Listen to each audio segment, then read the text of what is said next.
आज मैं यहां पर आया हूं। मैं आज यहां पर अभी फतेहाबाद विधानसभा के लिए मैं 10 करोड़ रुपया देने की इन विकास कार्यों के लिए घोषणा करता हूं।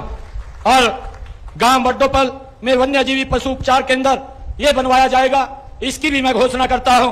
बिजली व्यवस्था को दुरुस्त करने के लिए सरकार की पॉलिसी अनुसार रास्तों के बीच में लगे खंभों व घर के ऊपर से गुजर रही बिजली की तारों को बिजली विभाग द्वारा निःशुल्क हटाया जाएगा। वह विभिन्न गांवों में जहां वोल्टेज कम है वहां बिजली विभाग द्वारा बड़ा ट्रांसफार्मर भी लगवाया जाएगा, इसकी भी मैं आज घोषणा करता हूं।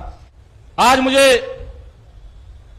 इस रैली में बड़ी संख्या में आपकी जो उपस्थिति सरकार के कार्यों और नीतियों के प्रति ये आप लोगों के समर्थन को एक विश्वास के प्रतीक के रूप में यहां दर्शाता है। मैं फतेहाबाद की इस पावन भूमि पर आपके उत्साह और उमंग को देखकर मैं अभिभूत हूं। फतेहाबाद वह पावन धरा है जहां भारतीय सभ्यता और संस्कृति फली फूली है। 2000 वर्ष से भी अधिक पुराने नगर फतेहाबाद का अस्तित्व भारत के महान सम्राट अशोक के काल से है। इस पावन भूमि को मैं नमन करता हूं और आज आप सबका आशीर्वाद लेने के लिए आप सबके बीच में उपस्थित हुआ हूं। मैं आप सबको इस अवसर के ऊपर बहुत बहुत बधाई और शुभकामनाएं देता हूं। मुझे ये खुशी है कि भारतीय जनता पार्टी की सरकार में हरियाणा एक, हरियाणवी एक की भावना से प्रदेश के हर क्षेत्र में समान विकास किया है। हमने जिला, शहर और हल्के से ऊपर उठ करके पूरे प्रदेश को एक दृष्टि से देखा है। क्षेत्रवाद, भाई भतीजावाद से ऊपर उठ करके हमने पूरे हरियाणा की तरक्की और खुशहाली के लिए पिछले 10 वर्षों में योजनाबद्ध तरीके से काम किया है। आज मुझे इस बात का बड़ा ही आश्चर्य भी हो रहा है कि जो विपक्ष के नेता हैं, जो विपक्ष के लोग हैं, भाइयों जिनके बही खाते खराब हैं, आज वो लोग हमारे 10 सालों का हिसाब मांगने के लिए निकले हुए हैं।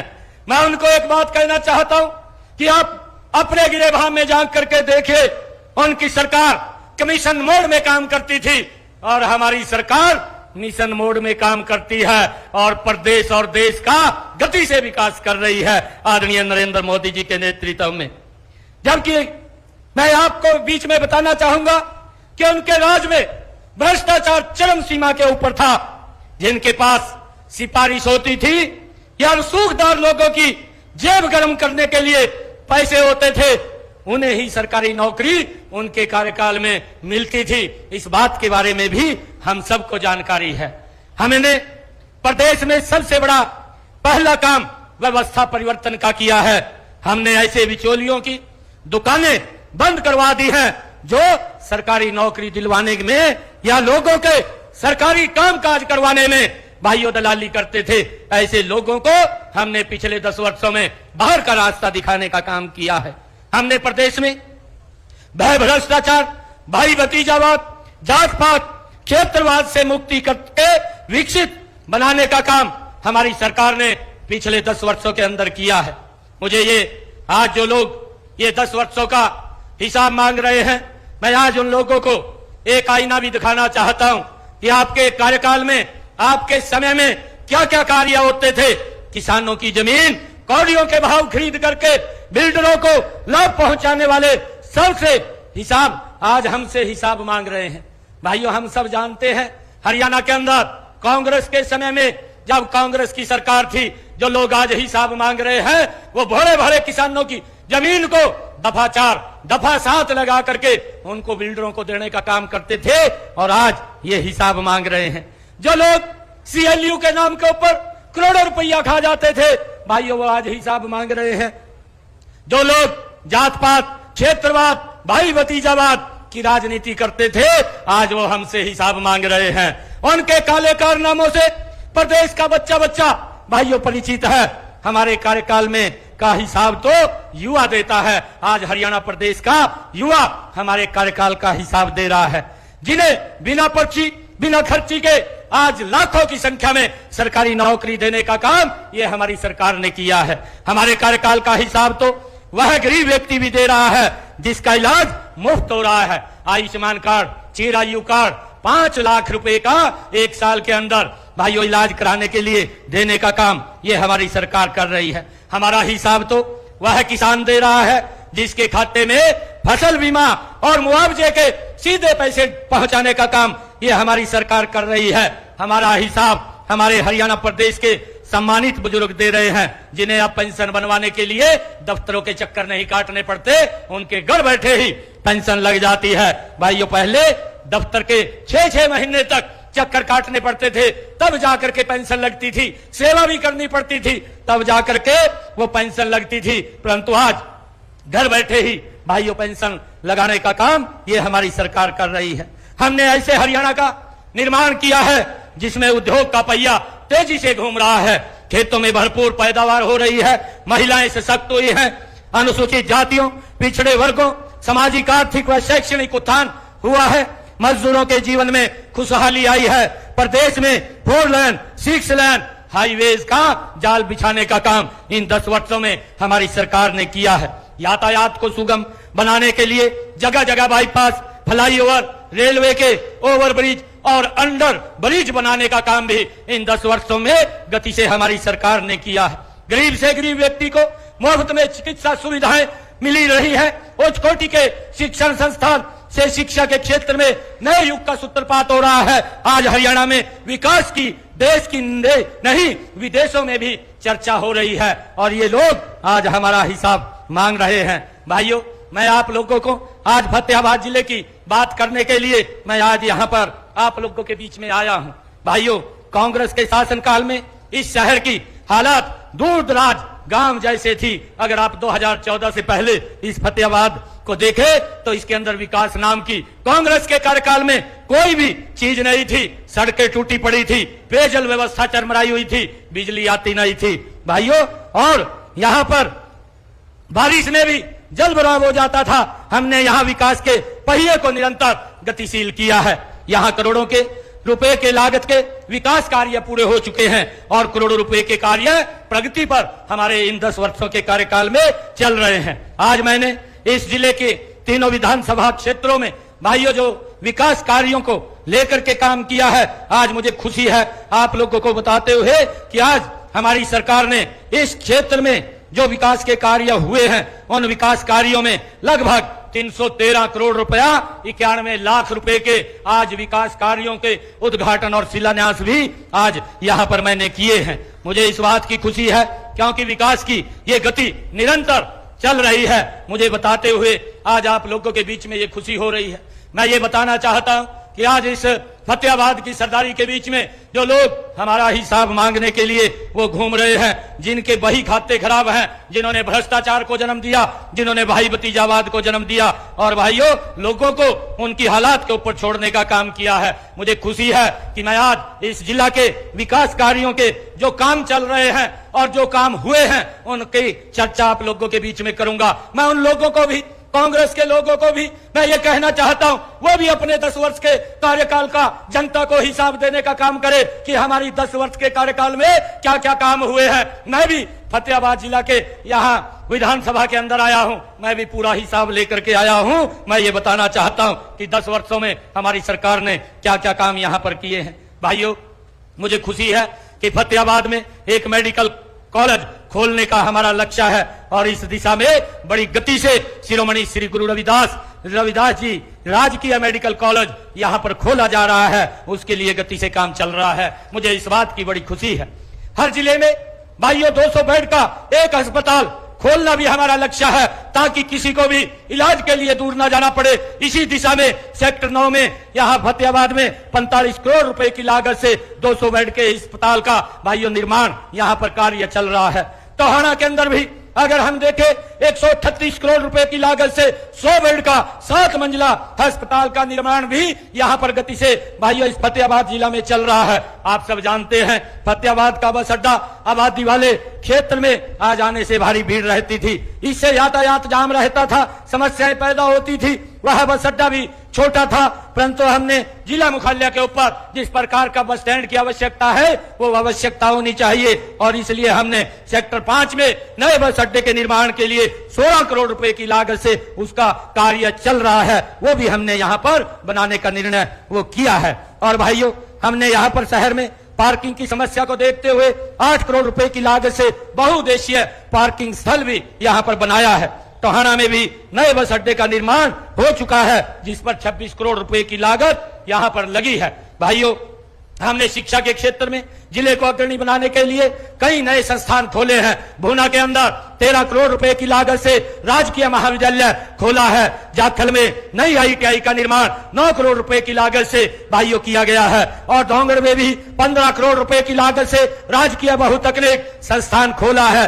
टोहाना के जमालपुर सेखा में सरदार हरपाल सिंह राजकीय बहुतकनीक बनाया गया है, जिस पर 18 करोड़ 36 लाख रुपए की लागत आई है। रतिया में 10 करोड़ 50 लाख रुपए की लागत से राजकीय महाविद्यालय यहाँ पर खोला गया है। जाखल मंडी में राजकीय कन्या वरिष्ठ माध्यमिक विद्यालय का भवन 4 करोड़ 61 लाख रुपए की लागत से भाइयों बनाया गया है। जाखल में ही गांव तलवाड़ा में 10 करोड़ 45 लाख रुपए की लागत से ITI की स्थापना की गई है। रतिया में भी नई ITI के लिए 12 करोड़ रुपए मंजूर किए गए हैं। भाइयों, मुझे खुशी है कि नगर परिषद फतेहाबाद व टोहाना नगर पालिका, रतिया, भूना व जाखल मंडी के लिए भी 30-30 करोड़ रुपए की राशि विकास कार्यों के लिए ये स्वीकृति की जा चुकी है। फतेहाबाद शहर में भी 22 करोड़ रुपए की लागत से अतिरिक्त अनाज मंडी का भाइयों निर्माण किया गया है।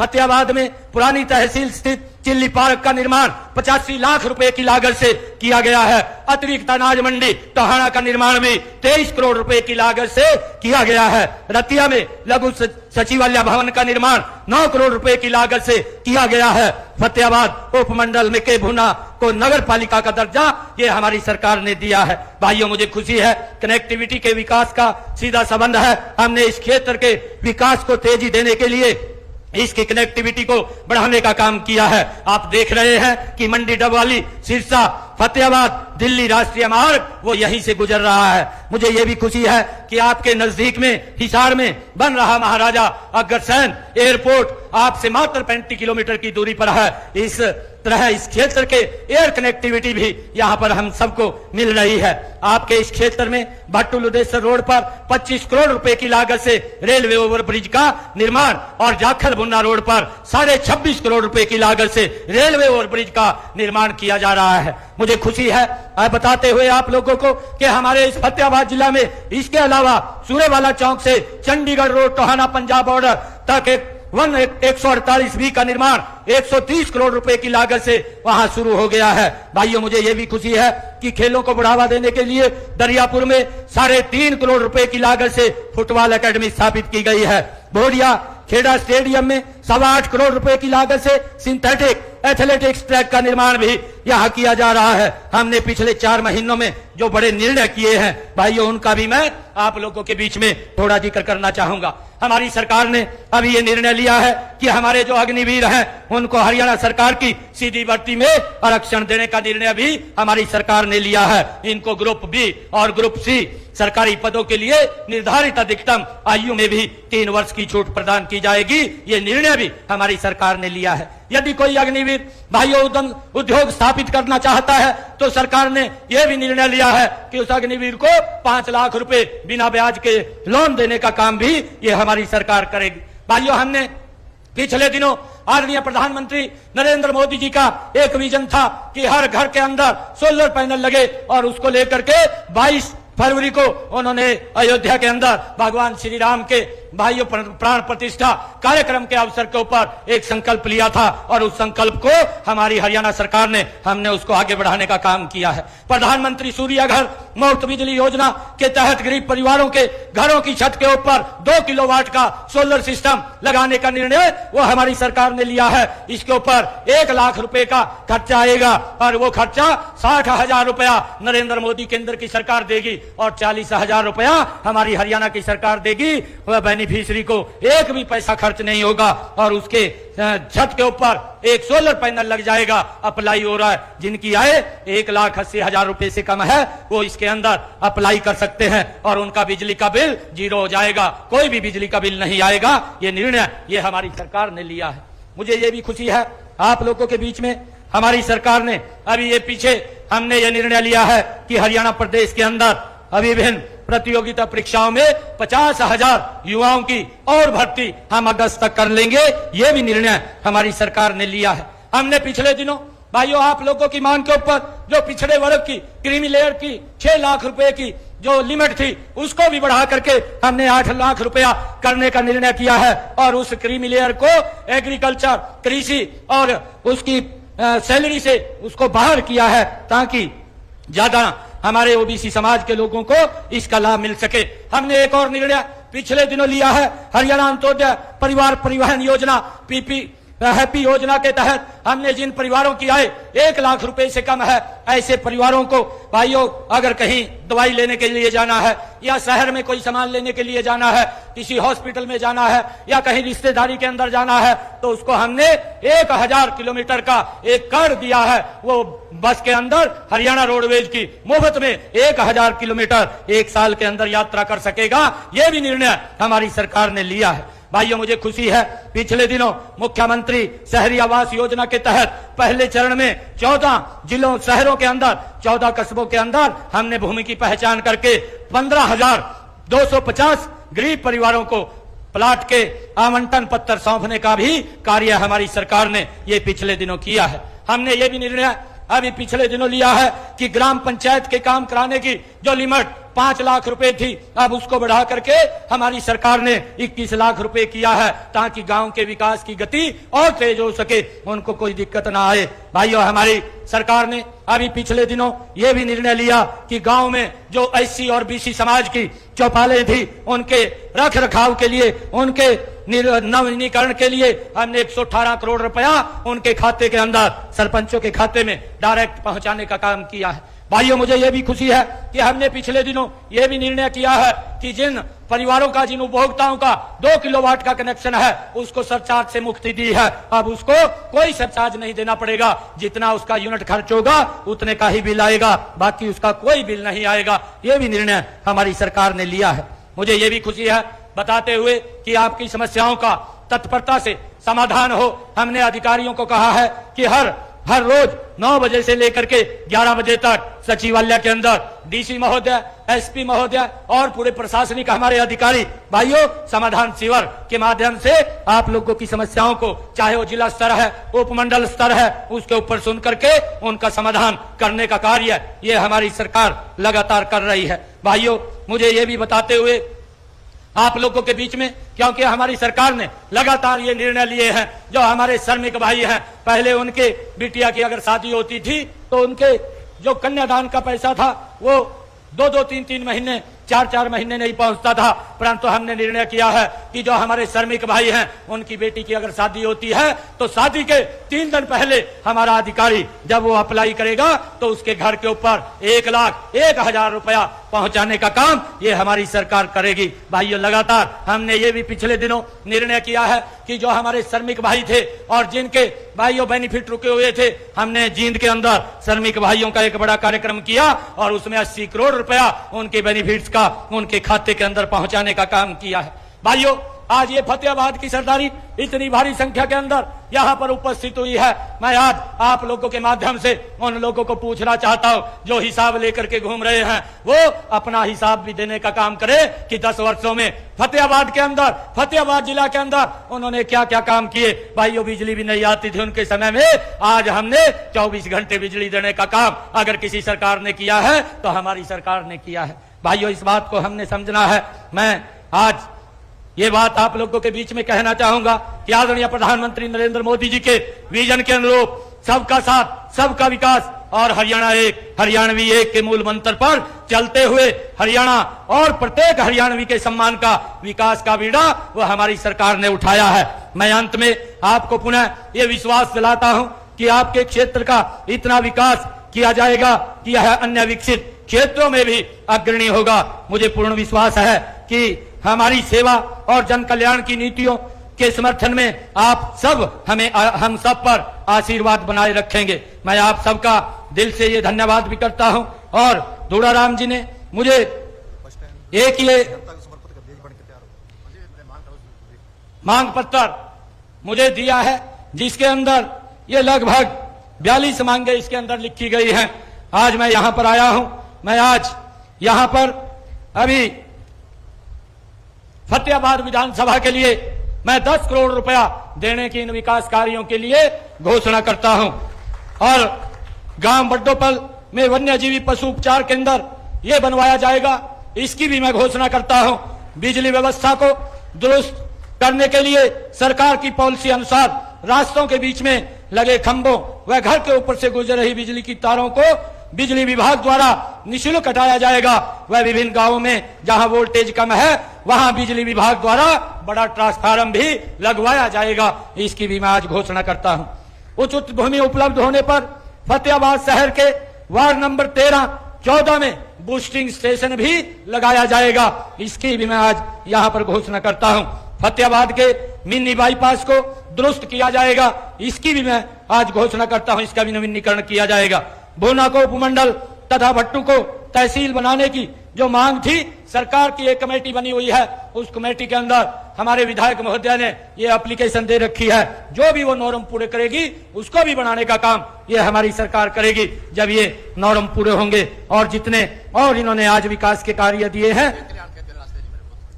मैंने कहा है जो भी आप बनवाना चाहेंगे 10 करोड़ रुपया आज मैंने फतेहाबाद विधानसभा के लिए ये जारी किया है। आप खेत खलिहान के बनवाओ, आप कोई और सामान बनवाइए। विधायक जी, ये 10 करोड़ रुपया आज मैं जारी करता हूं। और मैं आज आप लोगों के बीच में एक बात ये कहना चाहता हूं कि ये नरेंद्र मोदी और Bharatiya Janata party double engine की सरकार भाइयों विकास के लिए कभी कोई समझौता नहीं करेगी। विकास को गति से कराने का काम ये हमारी सरकार का है। मैंने पिछले 10 वर्षों के अंदर जो काम हमने जिला फतेहाबाद के अंदर किए हैं उनके बारे में आपको बताने का काम किया है। आपके माध्यम से मैं उन लोगों को ये बताना चाहता हूं जो हिसाब उठा करके घूम रहे हैं और दिन रात भाइयों हिसाब मांग रहे हैं। मैं आज फतेहाबाद की सरदारी के बीच में ये हिसाब लेकर के इस जिला का आया हूं। मैं उनको कहना चाहता हूं कि आपकी सरकार भी 10 साल तक रही है, आप भी अपने 10 साल के कार्यकाल का हिसाब देने का काम करें कि हमारी सरकार ने क्या क्या काम किए हैं। भाइयों, हमारे लिए आप सबके जीवन को सरल करना,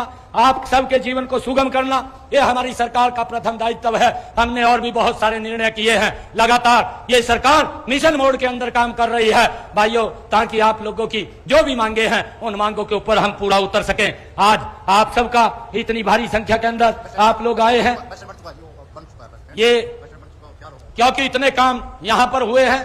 जो बस स्टैंड की बात कर रहे हैं वो बस स्टैंड बन करके यहाँ पर तैयार हो गया है। और जो हमने काम किए हैं, जिसका हमने शिलान्यास किया है, अपने ही समय के अंदर उसका उद्घाटन भी हमारी सरकार ने करने का काम किया है। आप सब इतनी भारी संख्या के अंदर आए हैं, मैं आप सबका दिल से बहुत बहुत धन्यवाद और आप सबका स्वागत भी करता हूं। आप लोगों से एक अपील भी मैं ये करता हूं कि आने वाले विधानसभा के चुनाव के अंदर ऐसे लोगों से जो झूठ का बस्ता लेकर के घूम रहे हैं, भाइयों उन लोगों से हमने बचना भी है, हमने उन लोगों से बचाना भी है। आप सबका मैं बहुत बहुत धन्यवाद और स्वागत करता हूं। इन्हीं शब्दों के साथ जय हिंद, जय भारत माँ, एक जोरदार जयकारे के साथ भारत माता के,